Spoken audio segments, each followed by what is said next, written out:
Coach JJ. Malik Monk had been going through some did not play coach's decision for the past few games up until last night. But in that second quarter, he really got hot on you guys, and then he picked it back up in the fourth quarter. Can you talk a little bit about what he was doing, because that's where it seemed like that momentum was coming from? Yeah, I thought, the first half we talked about being up and pick and roll.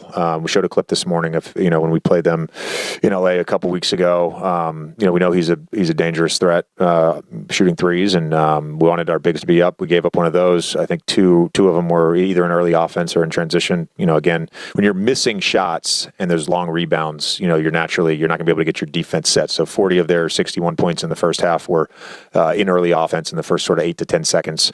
So we got some looks there. And then, look, we're when you're down. So this is sort of like coaching decisions. It's like when you're down versus when you're up. So when you're up, let's say you're up 8 in the fourth quarter with 5 minutes to go, and DeRozan's making twos, you're going to live with that.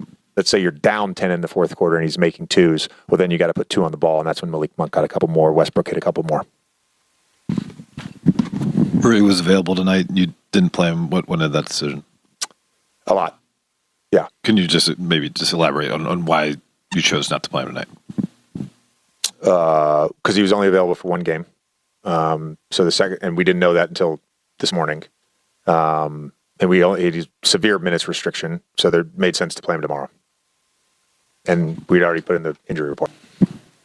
Just to look at the perimeter defense side of it, what needs to happen for you guys to be more effective? I think you mentioned it was one of the worst defensive performers this season. No, I mean, like the 3-point percentage, that's typical. We've been, I don't know if it's I think it's the last 7 going into tonight. We've been in one of the top defenses in the league. So we're doing some things. We faced a hot shooting team tonight. You guys got with 7 in the fourth quarter, but you weren't able, obviously, to maintain it.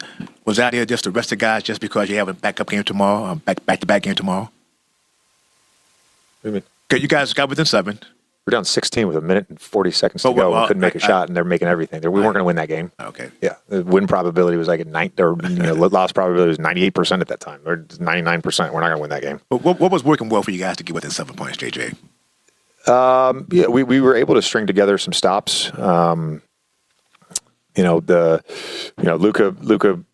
made some shots. I thought Jackson had another phenomenal night. He's continuing to just play terrific basketball of late. He's really just been as consistent as anyone on our team.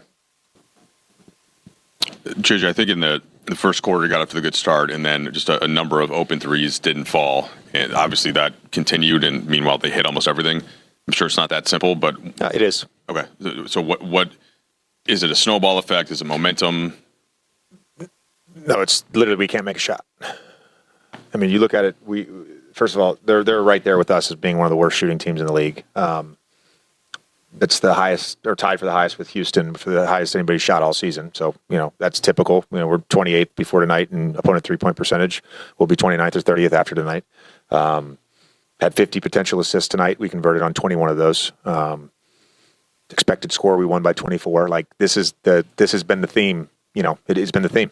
So just we got to keep shooting, I guess. The looks themselves, I assume you're happy with. They just didn't knock them down. I mean, if you have a wide open shot, you have to take a wide open shot. Yep.